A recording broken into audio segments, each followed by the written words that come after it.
Hi all, today's topic is novel. The term novel is applied to extended works of fiction written in prose. As an extended narrative, the novel is distinguished from the short story and from the work of middle length called the novelette. Its magnitude permits a greater variety of characters, greater complication of plot, ample development of milieu, and more sustained exploration of character and motives. The term for the novel in most European languages is Roman, which is derived from the medieval term the Romance. The English name for the form is derived from the Italian novella, which was a short tale in prose. In 14th century Italy, there was a vogue for collections of such tales. Currently, the term novella is often used as an equivalent for novelette.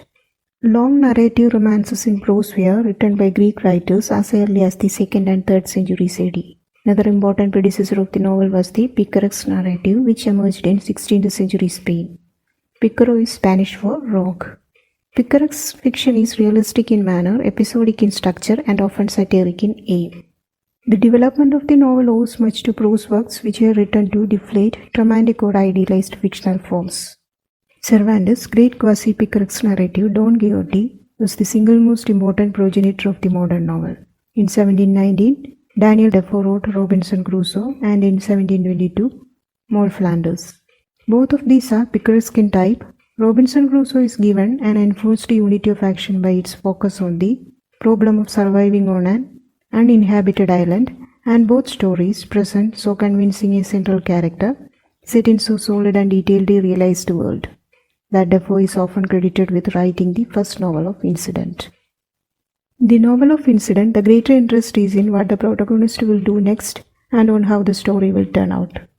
The credit for having written the first English novel of character or psychological novel is given to Samuel Richardson for his Pamela or Virtue Rewarded. In the novel of character, the interest is on the protagonist's motives for what he or she does and on how the protagonist as a person will turn out.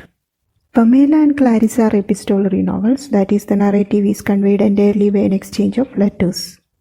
The realistic novel is characterized as the fictional attempt to give the effect of realism by representing complex characters with mixed motives who are rooted in a social class, operate in a developed social structure, interact with many other characters, and undergo plausible everyday modes of experience. If a realistic novel focuses on the customs, conversation, and ways of thinking and valuing of a particular social class, it is often called a novel of manners. The prose romance precursors the chivalric romance of the Middle Ages and the Gothic novel of the late 18th century. The plot of the prose romance emphasizes adventure and is frequently cast in the form of the quest for an ideal or the pursuit of an enemy and the non-realistic and occasionally melodramatic events. Chivalric romance or medieval romance is a type of narrative that developed in 12th century France, spread to the literature of other countries. Gothic romance is a type of novel that flourished in the late 18th and early 19th century in England. The Castle of Otranto by Horace Walpole was the forerunner of the type. In this type of novels, the locale was often a gloomy castle furnished with dungeons, subterranean passages, and sliding panels. The typical story focused on the sufferings imposed on an innocent heroine by a cruel and lustful villain, and made bountiful use of ghosts, mysterious disappearances, and other sensational and supernatural occurrences. The principal aim of such novels was to evoke chilling terror by exploiting mystery and variety of horrors. The term Gothic has also been extended to a type of fiction which lacks the exotic setting of the earlier romances, but develops a brooding atmosphere of gloom and terror, represents events that are uncanny or macabre, or melodramatically violent, and often deals with aberrant psychological states. In this extended sense, the term Gothic has been applied to William Godwin's, Caleb Williams, Mary Shelley's Frankenstein, and the novels and tales of terror by the German E.T.A. Hoffmann. More loosely, Gothic has been used to describe elements of the macabre and terrifying in such later works as Emily Bronte's Wuthering Heights, Charlotte Bronte's Jane Eyre, Charles Dickens' Bleak House, and Great Expectations. The adventure novel which deals with the masculine adventures in the newly colonized non-European world. Defoe's Robinson Crusoe, Robert Louis Stevenson's Treasure Island, etc. are examples. Identified subclasses of the novel are based on differences in subject matter, emphasis, and artistic purpose. Bildungsroman and Erziehungsroman are German terms signifying novel of formation or novel of education. The subject of these novels is the development of the protagonist's mind and character in the passage from childhood through varied experiences and often through a spiritual crisis into maturity, which usually involves recognition of one's identity and role in the world. Examples include Jane Eyre by Charlotte Bronte, Great Expectations by Charles Dickens, The Mill on the Floors by George Eliot, etc. An important subtype of Bildungsroman is the Künstlerroman, which represents the growth of a novelist or other artist from childhood into the stage of maturity that signalizes the recognition of the protagonist's artistic destiny and mastery of an artistic craft. James Joyce's A Portrait of the Artist as a Young Man is an example. The social novel emphasizes the influence of the social and economic conditions of an era on shaping characters and determining events. It also embodies an implicit or explicit thesis recommending political and social reform. Oliver Twist by Charles Dickens is an example.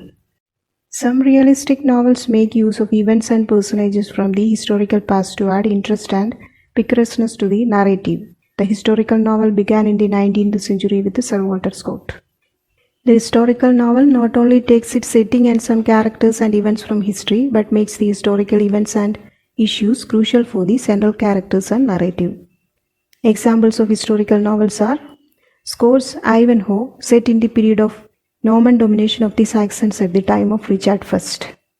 Dickens' A Tale of Two Cities in Paris and London during the French Revolution. George Eliot's Romola in Florence during the Renaissance.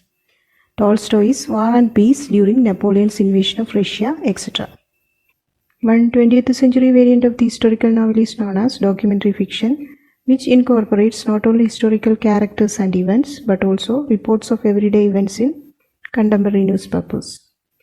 The non-fiction novel uses a variety of novelistic techniques such as deviation from the temporal sequence of events and descriptions of a participant's state of mind to give a graphic rendering of recent people and happenings, and is based not only on historical records but often on personal interviews with the chief agents.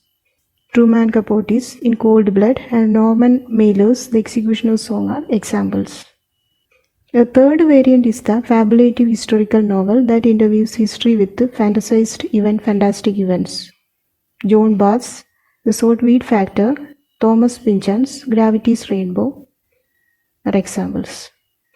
The regional novel emphasizes the setting, speech and social structure and customs of a particular locality, conditions affecting the temperament of the characters and their way of thinking, feeling and interacting.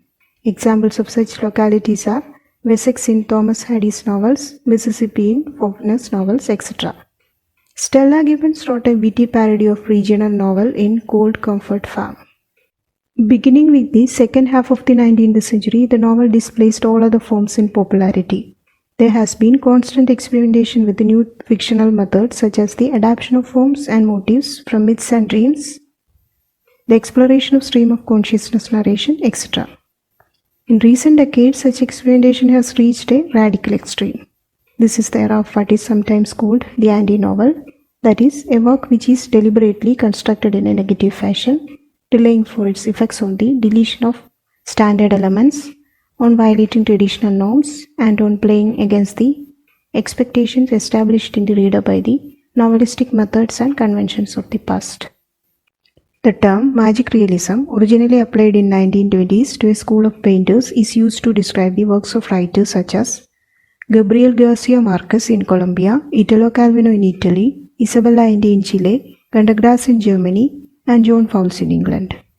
These writers interweave in an ever-shifting pattern a sharply edged realism in representing ordinary events and descriptive details together with the fantastic and dreamlike elements as well as with the materials derived from myth and fairy tales. Winding up the video, thank you for watching.